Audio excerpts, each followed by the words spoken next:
Here's the thing. Look, they can't. Their voting systems in most of these countries are so corrupt. They have quickly learned that there is no possible way that they're going to vote out some of these dictators and some of the people that are causing all the issues. They're not going to do it. They're just never going to be able to do it.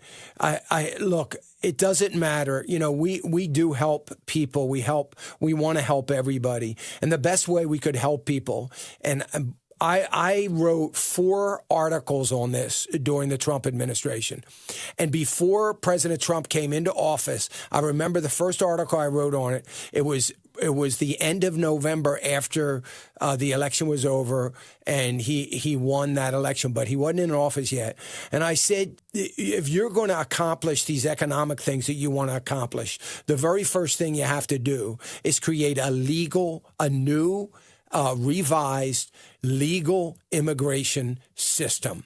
It's got to be key to any thriving economy. It is not going to happen if we don't reform our legal system, because we have got to, number one, the standards that we have are ridiculous. My father was a immigrant. All 4 of my grandparents, immigrants. I get, the legal system. There's got to be a legal system, but you also have to make it easier. You can't, this idea, we live in a time of computers and real time and all that kind of stuff. There's no reason why somebody can't become a legal citizen in a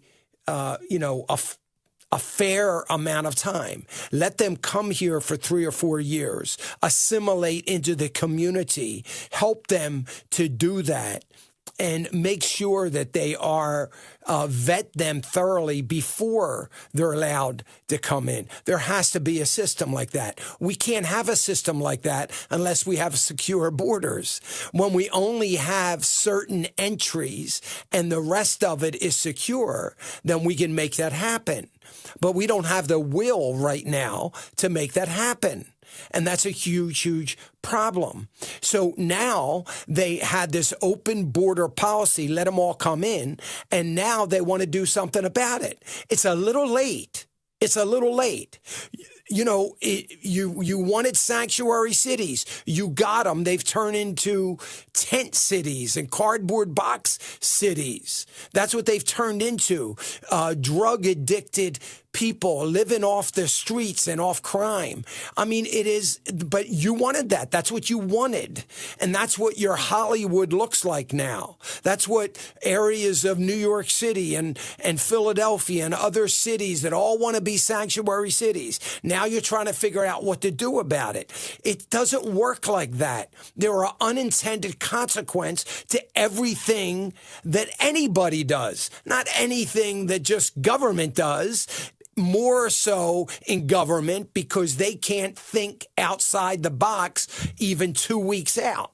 So there's unintended consequences, and now we are seeing the effects of opening up our borders. And now we want to watch our politicians do something about it. It's gotten too big. I agree with you. Why in the world would we send back Haitians to the squalor and the air and what they're living in? Why would we send them back? And why would we use jets to only send them back? Are we sending back the Guatemalans, the Hondurans? Are we sending back the South American people? Are we sending back the Mexican people? Are we sending them back? No, we're going to pick this particular group. It doesn't look good, Gene, because it isn't good. It doesn't look good because one with any kind of sensibility would have to look at this and say, why are we picking on this particular group? Can we get some answers? Can they say, can they give us reasons why we would go after this group? Why aren't we letting the Cubans in? We are watching the Cubans going through a horrible dictatorship, but we won't let them in. A Cuban comes here.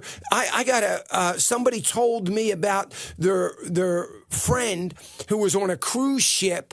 They rescued Cuban refugees in a boat, and guess what? The Coast Guard came, got them, and took them back to Cuba. Why? Why? I'll tell you why. Because there's no way on God's green earth that Cubans coming to America are going to vote for what they just left. That's why. They're smarter than that. They've been living under communism for a long time, and that's the last thing they're going to vote for. They have the left has no reason to let them in. It can only hurt them, like it did in Florida in the last elections. That's why. Haitians, same reason. Too easy for the right to turn them because they've been living in what we're trying to prevent here in America. I know that sounds ridiculous, but that's exactly the reason. And we've got good, hard-working, ready to come here and make a living for themselves and their family from Cuba, our closest neighbors, escaping communism of the worst degree, and we keep sending them back. It's pathetic. Hey, remember to click the subscribe button right here on the screen. And don't forget to hit the notification bell so you'll be notified when new content is added. And more importantly than anything, you don't want to miss all 3 live hours of Financial Issues every day from 9 to noon. And you can watch it on FISM.tv. That's FISM.tv.